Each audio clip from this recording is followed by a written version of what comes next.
Nós estamos no mês da reforma. O tema que nós estamos trabalhando na igreja é reforma protestante. Nós estamos falando sobre os 5 pilares da reforma protestante, que é solus Christus, sola fide, sola gratia, sola scriptura e sola deo gloria, né? Somente Cristo, somente a graça, somente a fé, somente as escrituras e somente glória a Deus, né? Hoje eu gostaria de trabalhar com os irmãos somente a graça. E eu gostaria que a igreja abrisse as vossas Bíblias em Romanos capítulo 3, versos 21 a 26. Romanos 3, verso 21 a 26.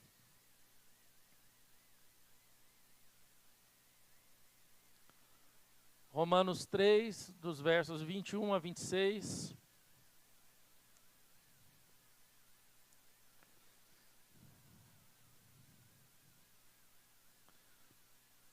Acompanhe a leitura, está ali também.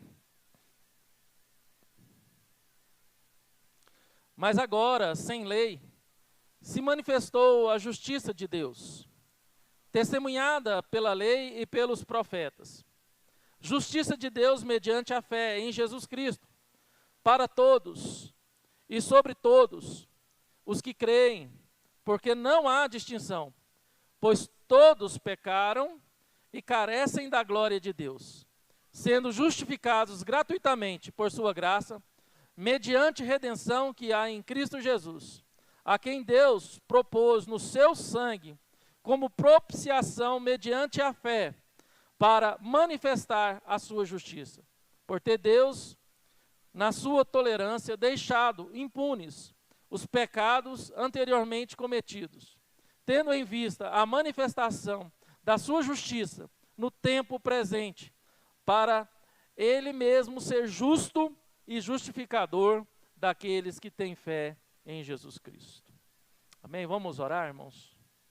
Feche seus olhos, peça a Deus para ministrar a palavra, a mensagem no teu coração. Senhor Deus, Pai, muito obrigado pela tua palavra que foi lida. Pai, nós estamos diante dela e pedimos, ó Deus, que o Senhor fale conosco.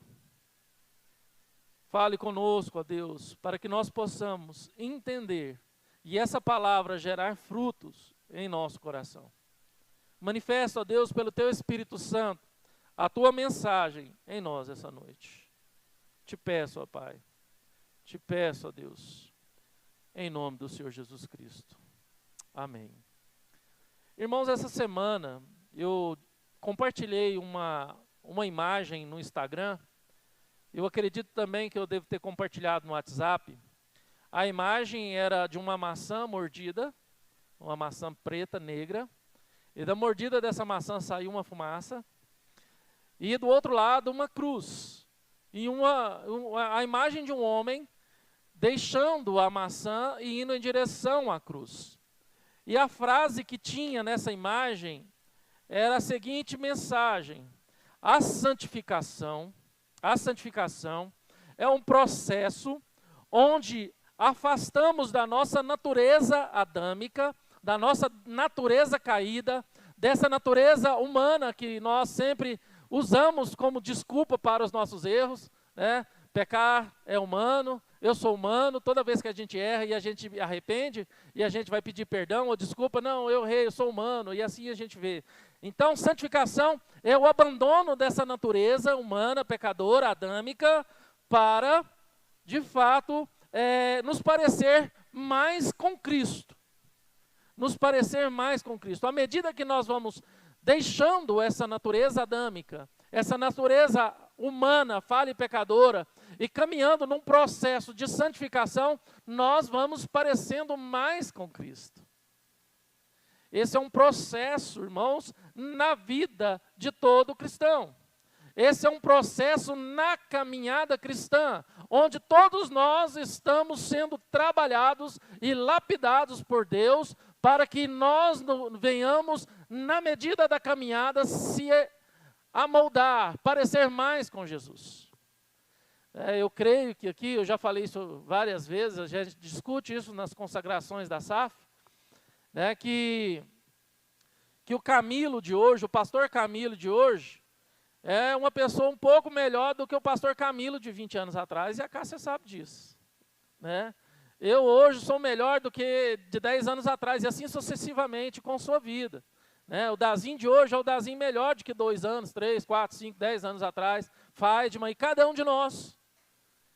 Aqueles que vão sendo trabalhados nessa caminhada de santificação, vão deixando mais a semelhança do mundo, a conformidade com as coisas do mundo, a natureza adâmica pecadora, essa natureza humana que é perversa e caída, para se aparecer mais com Cristo.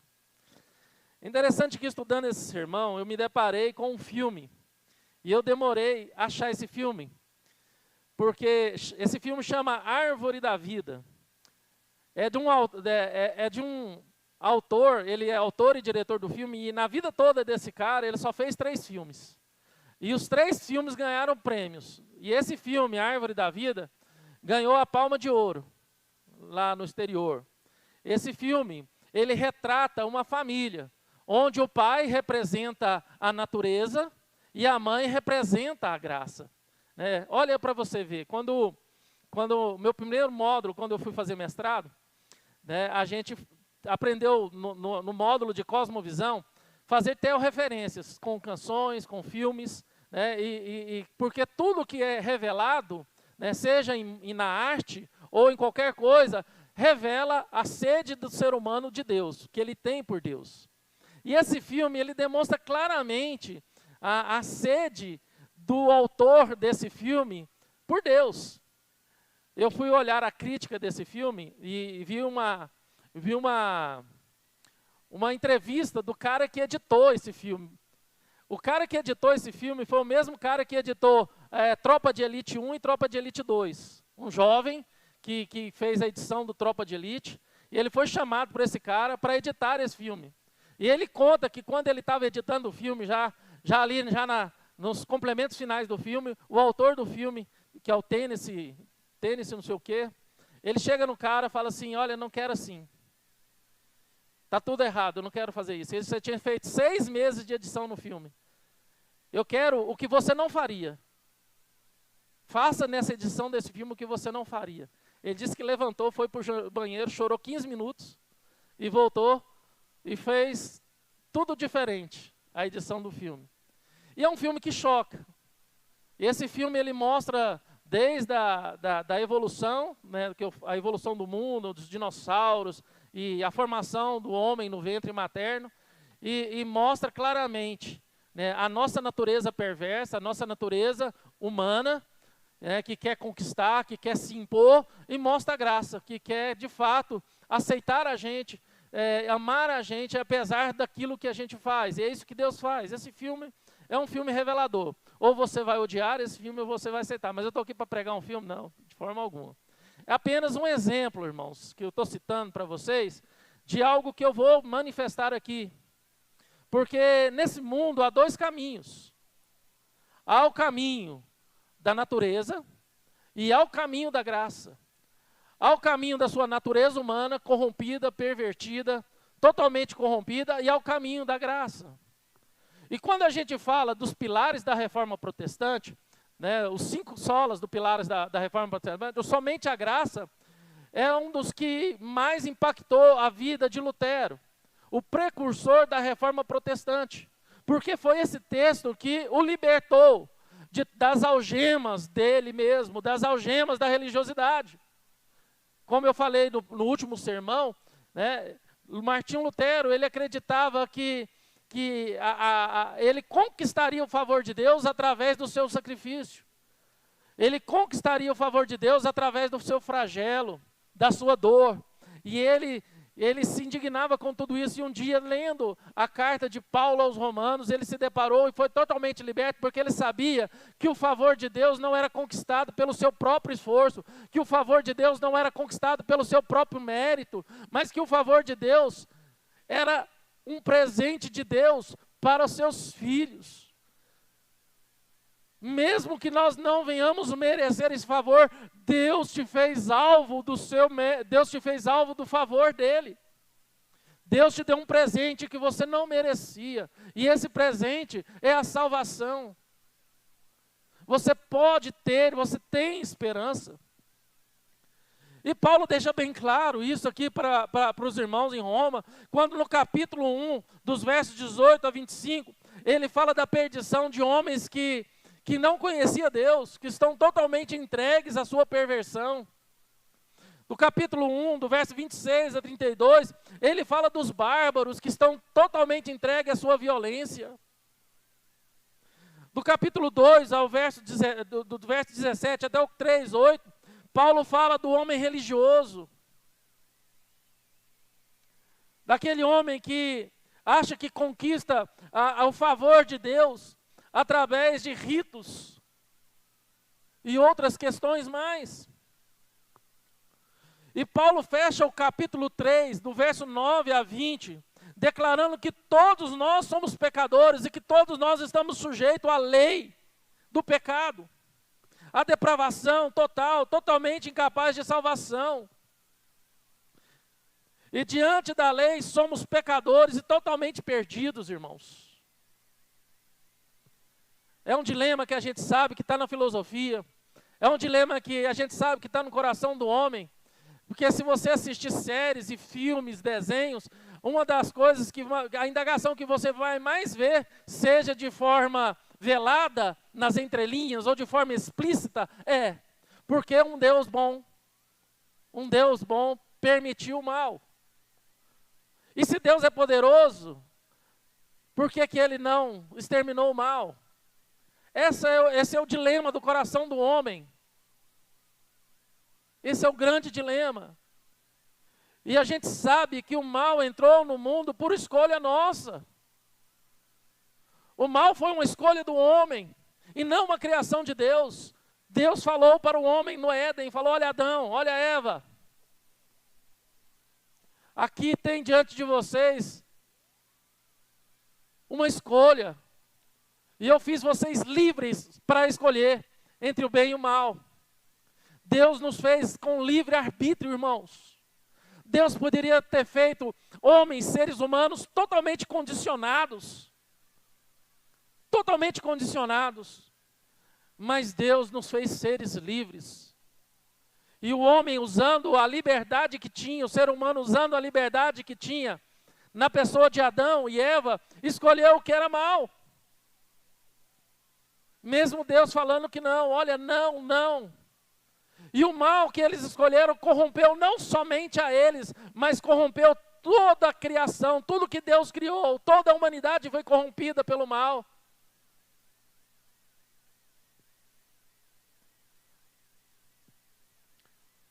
O pastor Jay Adams, comentando esse texto, ele fala: olha, o homem, quando desobedeceu a Deus, ele criou o mal. E hoje o homem culpa a Deus pelo mal que sobrevém sobre a vida dele. Irmãos, isso é uma verdade tão grande, que Paulo, ele escrevendo, ele falou o quê? Que o bem que ele deveria fazer, muitas vezes ele não fazia. Mas o mal que ele deveria fugir, muitas vezes ele não evitava, não fugia. E essa é uma realidade sobre todos nós, irmãos. Todos nós estamos corrompidos e somos corrompidos pelo mal que habita em cada um de nós. Isso é claro no trânsito, quando você leva uma fechada de alguém e quer pagar com a mesma moeda. Isso é claro na sua vida conjugal. Isso é claro na criação, quando você tem conflito com seus filhos. Isso é claro no seu trabalho, quando você se sente enganado ou quando você se sente afrontado. Isso é claro em toda a sua vida. E se você fosse depender de você mesmo para merecer o céu, o que você faria? Se você fosse depender dos seus méritos para ir morar com Deus, para ter as portas do céu abertas, será que você conseguiria? as portas do céu estariam abertas para você, se dependesse dos seus próprios méritos.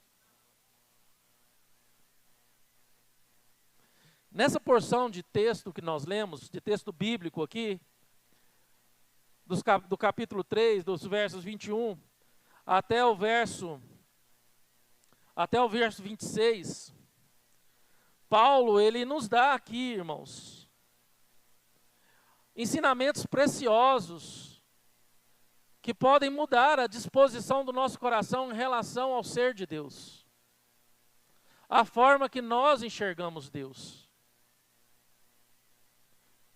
E Paulo, ele começa a dizer, logo nos versos 21 até o verso 22, que a justiça de Deus não se manifesta por meio da lei, e sim pela graça, irmãos.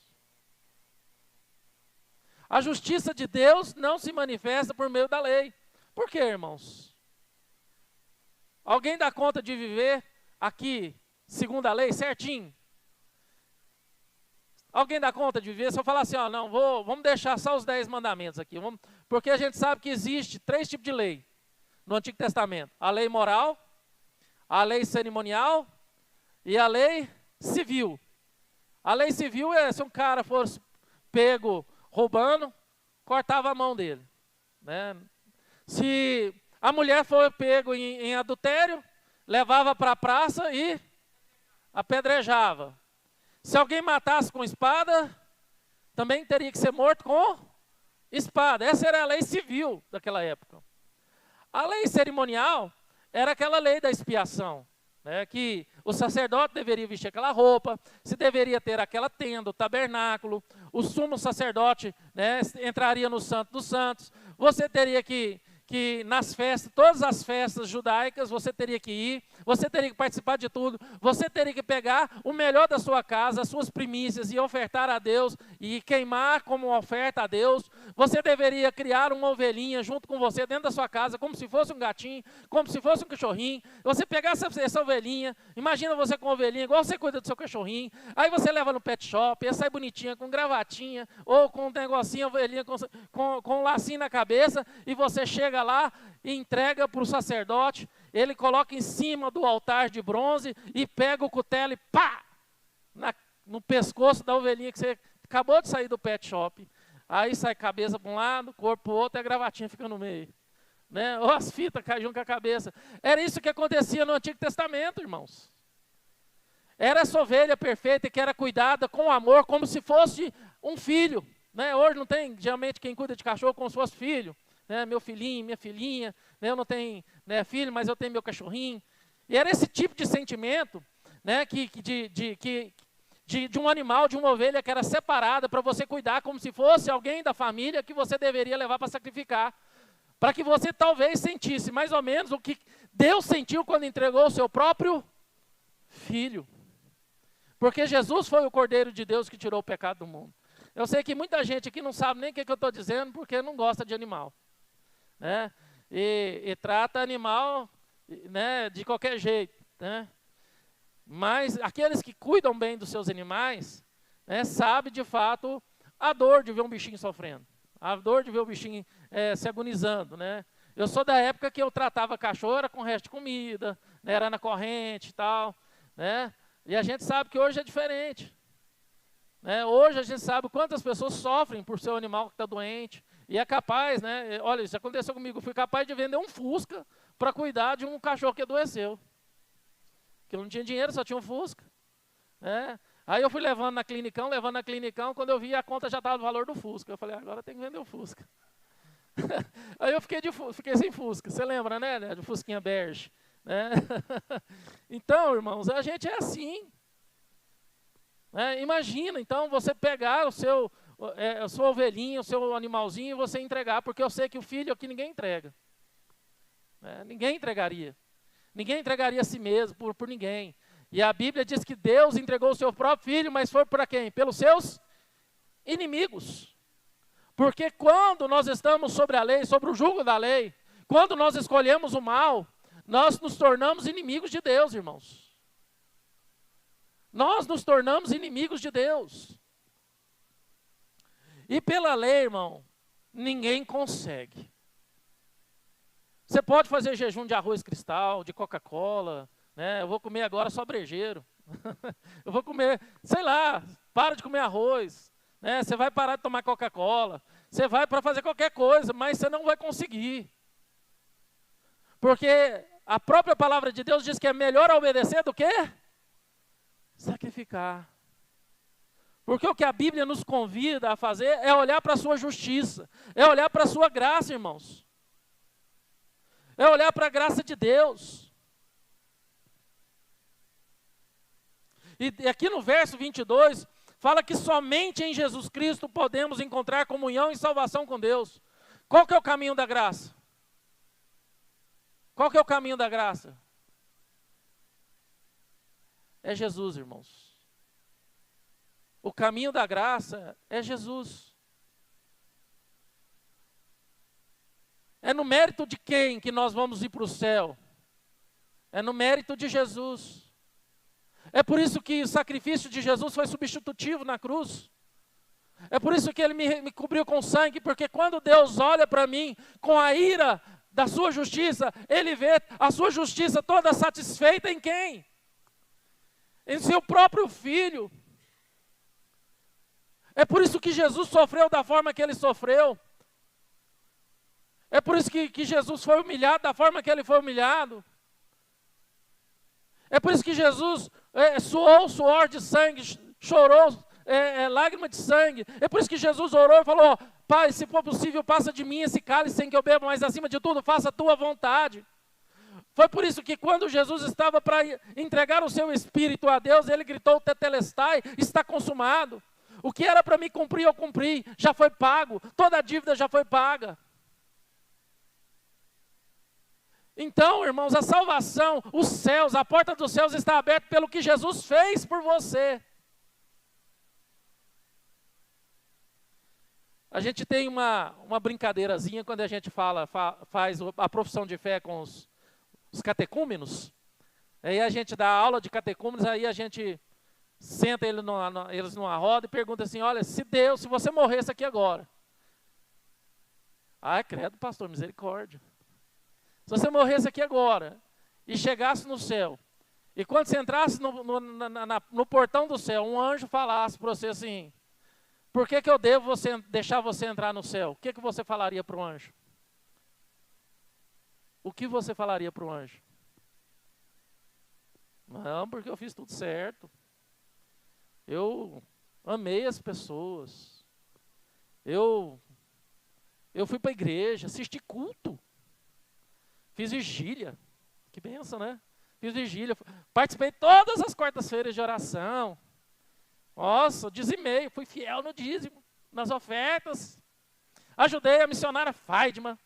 Ela foi para o Paraná, levou doações. Então, eu acho que eu fui uma pessoa boa. Você acha que é essa a resposta que o anjo queria? Não é pelo seu mérito. Não é pelo que você faz ou deixa de fazer, mas pelo que Jesus fez por você. E se você crê de todo o coração que Jesus morreu na cruz para te salvar e te dar a vida eterna, a vida abundante, abrir as portas dos céus, aí, irmãos, tudo aquilo que você faz é fruto daquilo que Deus fez em você. Você é salvo em Cristo Jesus, você tem alegria, contentamento. Por isso eu vou dizimar, por isso eu vou ofertar, por isso eu vou ajudar a Faidma, por isso eu vou para a oração, estar junto com meus irmãos. Eu não vou só assistir culto, eu vou cultuar a Deus com toda a expressão do meu ser, com palmas, com danças, não, mas com palmas, né? Senão é estranho, né? Mas pode bater palma, viu, gente? Pode bater palma, pode louvar a Deus, né? Pode glorificar a Deus. Eu falo assim brincando, mas o Espírito Santo vai tocar no seu coração para que você cultue a Deus com toda a expressão do seu ser. E hoje nós vivemos um culto assim, graças a Deus, né? Nós estamos cultuando a Deus com toda a expressão do nosso ser. Que maravilhoso. Alegrei-me quando me disseram: vamos para a casa de Deus. Oh, meu coração está alegre. Como eu fico alegre só de saber que está chegando domingo, que eu vou para o culto. Quão ansioso eu fico, eu nem durmo de sábado para domingo, porque está chegando domingo, o dia do Senhor, não é meu, né? Irmãos, essa é uma verdade que deve alegrar o nosso coração. Porque se fosse depender da sua bondade, das coisas que você faz, né, a salvação, estávamos todos condenados. C.S. Lewis, ele fala o seguinte: só acredito no Evangelho porque ele jamais seria uma ideia que passaria na cabeça de qualquer ser humano. Só acredito no Evangelho porque jamais seria uma ideia que passaria na cabeça de qualquer ser humano. Que ser humano queria fazer o que Deus fez? A ideia de um Deus todo-poderoso. Hoje cedo eu estava conversando na sala dos jovens aqui, que, novamente, né, aquele satélite de James Webb, que está surpreendendo todos aí, os que estudam o espaço, né, já chegaram agora a mais de 30 trilhões de galáxias, na qual a nossa galáxia, que é a Via Láctea, é uma delas. 30 trilhões de galáxias no universo, 30 trilhões. A Via Láctea, dentro desses 30 trilhões de galáxias, é menor do que a ponta de uma caneta Bic. A Via Láctea, dentro desses 30 trilhões, é menor do que uma ponta de uma caneta Bic. Imagina o planeta Terra dentro da Via Láctea. Se a Via Láctea, que é um universo, uma galáxia, é do tamanho da ponta de uma caneta Bic, imagina o planeta Terra dentro dessa galáxia. Imagina eu e você no planeta Terra. Somos menores do que um beijo de pulga. De pulga, né? Menorzinho do que um beijo de pulga, né? Acho que ninguém viu beijo de pulga, né? Menorzinho. Seres pequenos, miseráveis. E a Bíblia fala que toda a criação, todo o universo está onde? Na palma das mãos de Deus. Toda a criação, todo o universo está aqui, ó, na palma da mão. Olha o tamanho desse Deus. Esse Deus olhou para mim e para você e nos amou. E falou: olha, eu vou salvar esse povo. Eu vou salvar os meus filhos. Embora eles escolheram ser meus inimigos, quando escolheram o mal, eu vou escolher amá-los. Ser amigo. Ser pai. E ele deixou toda a sua glória, toda a sua imensidão, toda a sua infinitude, e se tornou um como eu e como você na pessoa de Jesus Cristo. Porque quem via Jesus, via ao Pai. Quando o apóstolo perguntou para Jesus: mostra-nos o Pai, o que Jesus falou para ele? Quando o discípulo perguntou: há quanto tempo estou convosco e não me conheceis? O próprio Deus sofreu tudo o que sofreu. O escárnio todo, a humilhação toda, por amor a você. Menorzinho do que um beiço de purga. É como diz os mais idosos aí, né? De purga, não é nem de pulga. Pequeninos como somos, fomos alvos de um amor imenso, imensurável. Nós não conseguimos medir o amor de Deus. É por isso que quando a gente canta aquele hino, né? Eu não sei quanto custou ver meus pecados lá na cruz, né? Qual foi o preço? A gente sabe o preço, que não foi somente o sangue. O preço da minha salvação, da sua salvação, não foi somente o sangue. Foi Deus se esvaziar. Deus se esvaziar de todo o seu poder, de toda a sua glória, de toda a sua eternidade, de toda a sua imensidão, de tudo isso, para amar quem não merecia ser amado, para perdoar quem não merecia ser perdoado. Hoje eu estava fazendo uma brincadeira no grupo do WhatsApp dos jovens, né, com os solteiros, para que precisam orar antes de namorar, não precipitar nessa anseio logo de namorar. Vi um vídeo essa semana de uma mulher chamada Rita, né, que estava ligando para o ex-namorado, pedindo para ele voltar, para perdoar ela. E ele fala, você está doido que eu vou te perdoar o quê? Né? Foi uma bobeirinha de nada, só te dei uma facada. Né? Volta para mim. E ele, né, falou assim, né, tá doido, você está doido, eu vou te perdoar. Uma bobeirinha de nada, uma facada. E eu não sei se ele perdoou. Segundo o Igor da Thelma, diz que tem até uma música aí que fizeram aí. Rita, eu te perdoo a facada, eu vou retirar a queixa. Eu não sei, tem uma música aí. Mas olha aqui, ela queria perdoar, quero perdão, é a volta com o namorado, porque ele só deu uma facada. Gente, o que Jesus sofreu? Todo o escárnio que Jesus sofreu, toda a humilhação. Aquelas chibatadas com azorregue nas costas, que lhe arrancavam um pedaço de carne. A costela perfurada, o lado perfurado, as mãos perfuradas. Toda a dor de Jesus. Toda a dor de Jesus. Foi por amor a você. Foi para perdoar você. Porque tudo que Jesus sofreu, toda aquela dor, e aí quando a gente assiste aquele filme do Mel Gibson, né, que é a Paixão de Cristo, a gente fica lá, nossa, tadinho de Jesus, tadinho, não, né, os judeus são culpados, né, não, quem é culpado? Não, eu sou culpado. Se Jesus sofreu, se Deus sofreu daquela maneira, foi porque você é culpado. Eu sou culpado, você é culpada. De toda a dor de Jesus, de todo o sofrimento de Jesus, você é o culpado. E Ele fez isso para te perdoar. Para te abrir as portas dos céus. Para quando você morrer, fechar os olhos nessa terra e abrir, Ele está de braços abertos para te receber nos céus. E caminhar contigo pela eternidade afora. E quem não quer isso, irmãos? Quem não quer ir para o céu? Abraçar Jesus e viver com Jesus a eternidade afora, quem não quer? Todos nós queremos, irmãos. Porque a gente sabe que a nossa vida aqui ela é breve, ela é passageira. Nós já nascemos com a data de validade. Graças a Deus que a gente não enxerga. Mas todos nós nascemos com essa data de validade. Então, irmãos, não dá para ter pavor diante desse Deus.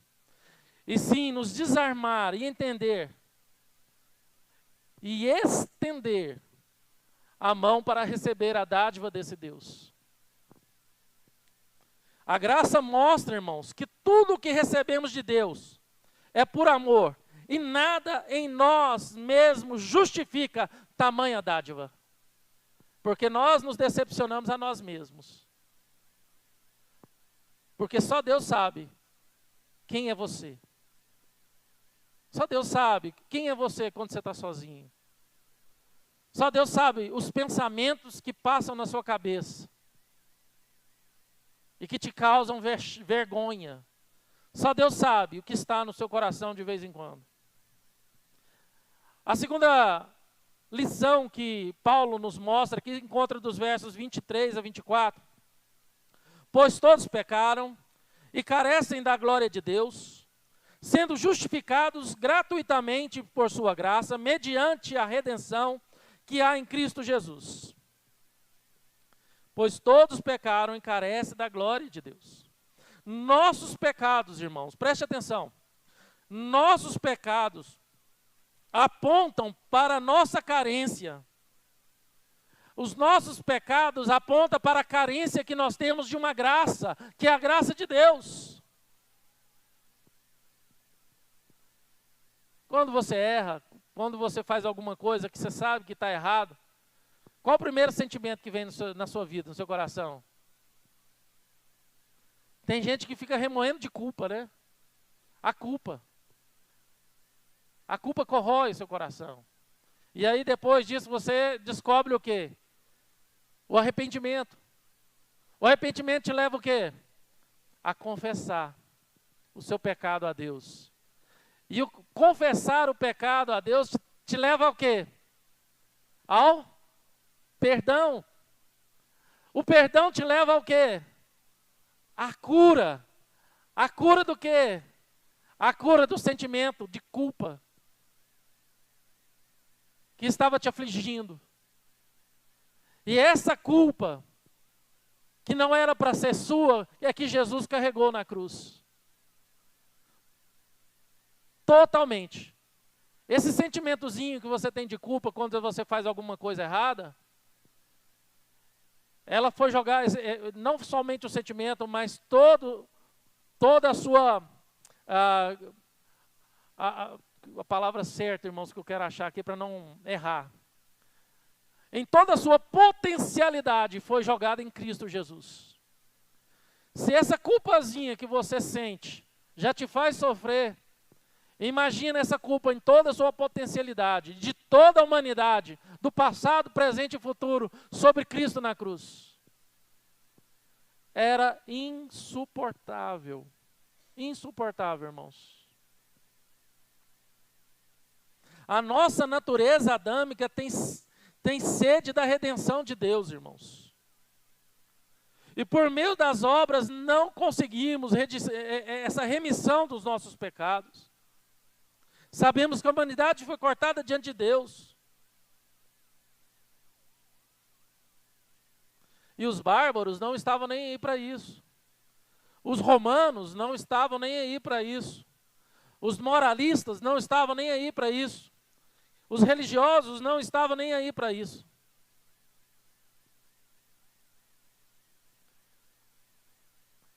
Os da religião, até então, não estavam nem aí para isso. E os da religião sempre nos dizem, obedeça e logo será aceito por Deus. Faça isso ou faça aquilo para você ser aceito por Deus. O quanto nós não ouvimos isso, irmãos, na nossa vida.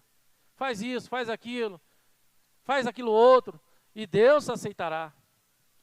É por isso, irmãos, que tem pessoas que não querem saber mais de religião, por causa desse mecanismo de barganha, e que muitas vezes nós nos vemos presos neles, por causa do sentimento de culpa, porque nós não aceitamos que Jesus carregou toda a nossa culpa, e aí a gente carrega o sentimento de culpa e quer remir a nossa culpa por alguma coisa. Vou entregar uma cesta básica para me sentir melhor diante de Deus. Vou fazer alguma coisa no orfanato para me sentir melhor diante de Deus. Vou dobrar o meu dízimo ou minha oferta para me sentir melhor diante de Deus. Vou ajudar mais, né, os missionários para me sentir melhor de Deus. É isso que Deus quer, irmãos. A gente sabe que isso é consequência do seu contentamento, da sua alegria pelo que Deus fez. Gratidão.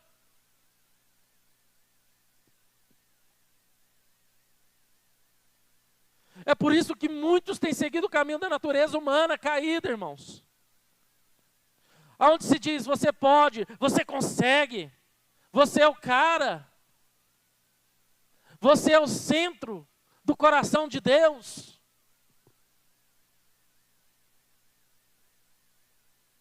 O que temos oferecido, irmãos, é Cristo, ou é religião. O que temos oferecido é o caminho da graça ou o caminho da natureza. No caminho da natureza só vão sobreviver os fortes, é assim que falam, e é assim que é, e é o pensamento deles. Mas o caminho da graça só vai sobreviver os fracos. Aquele que sabe que é fraco, aquele que sabe que depende da força de Deus. Como Paulo falou em 2 Coríntios, que o poder de Deus se aperfeiçoa aonde? Na fraqueza. Porque quando estou fraco, aqui estou forte.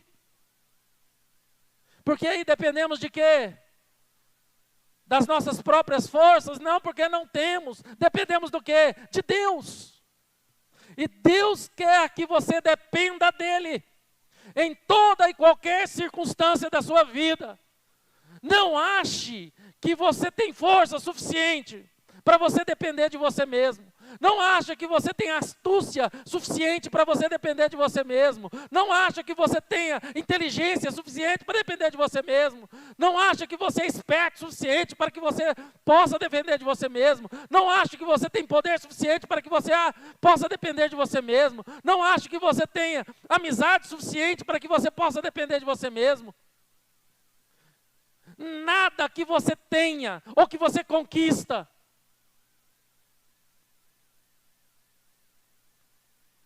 fará com que você dependa de você mesmo. Porque sempre, sempre, sempre, sempre, você vai decepcionar com você e com as pessoas. Porque nem as pessoas e nem você é capaz de te suprir em todas as suas necessidades. E quando eu falo necessidades, não é aquilo que você quer, mas é aquilo que você realmente precisa. É aquilo que você realmente precisa. E somente Deus sabe o que você precisa. E Deus não vai te dar sempre, de forma alguma, o que você quer. Porque enganoso é o nosso coração, irmãos. Em terceiro e último lugar, nos versos 25 a 26, está assim: a quem Deus propôs no seu sangue, como propiciação mediante a fé, para manifestar a sua justiça, por ter Deus, na sua tolerância, deixado impunes os pecados anteriormente cometidos, tendo em vista a manifestação da sua justiça no tempo presente, para que Ele mesmo seja justo e justificador daqueles que têm fé em Jesus. Terceira lição, irmãos, que Paulo nos traz. A graça de Deus se mostra revelada e manifestada em Cristo Jesus. Na cruz fomos justificados. Na cruz fomos propiciados. Na cruz nós fomos salvos. O Deus justo colocou na sua própria conta o preço da sua justiça. O caminho da graça nos diz que somos aceitos por Deus pelo que Cristo fez em nosso favor, e logo nós somos alvos desse amor, e logo obedecemos a esse Deus por amor e não por medo, porque o que mais tem gente obedecendo a Deus por medo de ir para o inferno. Deus não quer que ninguém o obedeça por medo da sua justiça ou do seu castigo. Deus quer que você obedeça por amor. Porque o filho que ama, obedece. Não o filho que tem medo. O caminho da natureza, irmãos, e o da religiosidade quer colocar Deus dentro de uma caixinha. O caminho da graça é outro. Como está lá em 2 Coríntios capítulo 12, de 9 a 10. 2 Coríntios capítulo 12, de 9 a 10. Então, ele me disse: a minha graça te basta, porque o meu poder se aperfeiçoa na fraqueza. De boa vontade, pois mais me gloriarei nas fraquezas, para sobre mim repouse o poder de Cristo. Pelo que eu sinto prazer nas fraquezas, nas injúrias, nas necessidades, nas perseguições, nas angústias, por amor de Cristo. Porque quando sou fraco, então é que sou forte. Aqui está, irmãos, de fato, alguém que se submete a Deus. O caminho da graça é diferente do caminho da natureza. E é em nossa fraqueza, irmãos, que se aperfeiçoa o poder de Deus. Não é no poder pelo poder. É sim uma força de submissão a um poder maior que vem de Deus. Alguém que se sente muito poderoso não vai perceber que precisa de Deus. Ó Senhor, não me dê faltando para que eu não venha zombar de Ti. Mas também não me dê passando para que eu não venha esquecer de Ti. Apenas me dê o pão que é necessário. Será que essa é a nossa oração? É a nossa oração, irmãos?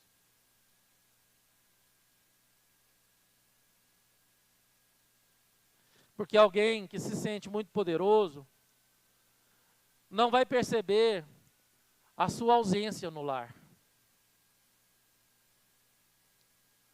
Alguém que é muito poderoso não vai perceber a ausência que faz no coração dos seus filhos, na vida dos seus filhos. Alguém que é muito poderoso não vai perceber quando os seus filhos estão indo pelos caminhos errados, entrando no mundo das drogas e se afastando de Deus. Alguém que se sente muito poderoso não vai sentir que está perdendo a sua família, que já perdeu o coração da sua esposa, que já perdeu o coração do seu marido. Alguém que se sente muito poderoso, que segue o caminho da natureza, está cego de poder.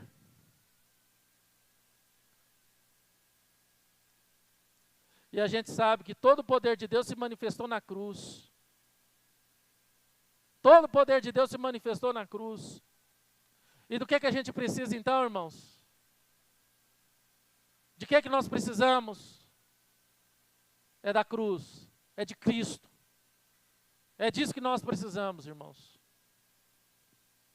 É disso que nós precisamos. Porque quem foi alcançado pela graça é gente necessitada, é gente que precisa, é gente que sabe que é falho, que é pecador e que precisa de ajuda. Gente que entende que não consegue ser feliz sem Deus. Gente que sabe que as coisas não vão suprir a sua carência, porque a sua necessidade, a sua carência só vai ser suprida por Deus. É gente que precisa de um poder que não vem de si mesmo, mas do alto. Um moralista não gosta dessa palavra aqui, irmãos. Um moralista não gosta. Muito menos um religioso. Odeia essa palavra aqui. Um ateu e um agnóstico, tanto faz. E todos esses representam o caminho da natureza e não o caminho da graça. Eu gostaria de terminar esse sermão aqui, irmãos, com a introdução do filme que eu falei para vocês no começo. O filme começa com os dizeres. Os dizeres desse filme é o seguinte: as freiras nos ensinaram que existe dois caminhos na vida: o caminho da natureza e o caminho da graça. Você precisa escolher qual deles vai seguir. A graça não procura satisfazer a si própria. Ela aceita que a desprezem, que a esqueça, que não gostem dela. Ela aceita ser insultada e ferida. A natureza só quer satisfazer a si mesma e fazer com que os outros a satisfaçam. Ela gosta de ser livre e que a façam a sua vontade, que façam a sua vontade. Ela procura razões para ser feliz. Ela procura razões para ser feliz. Quando o mundo todo está infeliz, ela procura razão para ser feliz. Quando o mundo todo ao redor tem seu amor, ela está sorrindo através de todas as coisas. As freiras nos ensinaram que quem ama o caminho da graça jamais tem um fim triste. Eu serei leal a você, e aconteça o que acontecer. Está falando da graça de Deus e falando do caminho da natureza. Paulo, na sua carta aos Romanos, usa 3 ideias para ilustrar, irmãos, o pecador perdido que foi encontrado pelo caminho da graça de Deus. Ele usa a imagem do tribunal, uma dívida impagável, uma condenação eminente que estava para mim e para você. E agora, um advogado que é Cristo Jesus, que Ele mesmo pagou a minha dívida e a sua dívida que era impagável. Isso está através da parábola, né, do credor incompassivo. Nós conhecemos. Um mercado de escravos. a nossa condição de escravos do pecado. E só poderíamos ser resgatados desse Senhor cruel por um preço que ninguém poderia pagar, a não ser o próprio Deus, para nos dar a liberdade e a nossa carta de alforria. O templo, nossos pecados, o Cordeiro de Deus, o perdão divino e a salvação. Então, irmãos, fomos descondenados de uma dívida que nunca poderíamos pagar. Fomos libertos de um preço muito alto que nunca teríamos o valor. Fomos redimidos e salvos por um cordeiro mudo que deu a sua própria vida por nós. Isso é graça. Não houve merecimento algum da nossa parte. E lá em Efésios 2, dos versos 8 a 9, Paulo resume tudo isso que foi falado essa noite da seguinte forma: porque pela graça sois salvos, mediante a fé. E isso não vem de vós, é dom de Deus, é presente de Deus, é dádiva de Deus, é presente de Deus. Não de obras, para que ninguém se glorie. Deus olhou para mim e olhou para você, apesar de quem somos, apesar do que fizemos no passado, e nos amou, e nos tornou alvo da sua graça. Alegremos-nos e venhamos nos satisfazer em Deus. Amar a Deus pelo que Ele fez por nós, e não apenas pelo que Ele é, ou pelo que Ele pode fazer por você. Feche seus olhos. Vamos orar, irmãos. Ó Deus, muito obrigado pela Tua palavra. Louvamos e agradecemos, porque um dia na história, homens de valor, homens de valores, homens fiéis ao Senhor, corajosos, interpelaram, ó Deus, poderosos, enfrentaram poderosos por amor ao Senhor, porque entenderam, ó Pai, que não é pelo caminho da religiosidade, não é pelo caminho do merecimento, mas é pelo caminho do Teu amor. O Senhor nos amou e pela graça fomos salvos.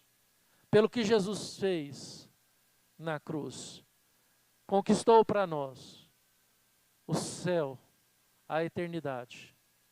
E se a nossa vida terminar aqui, temos a certeza da continuidade da nossa vida na eternidade afora, ao lado do Deus que nos amou de uma forma imensa e incompreensiva a todos nós. Te louvamos, ó Deus, por esse tão grande amor, porque pela graça somos salvos. Em nome de Jesus. Amém.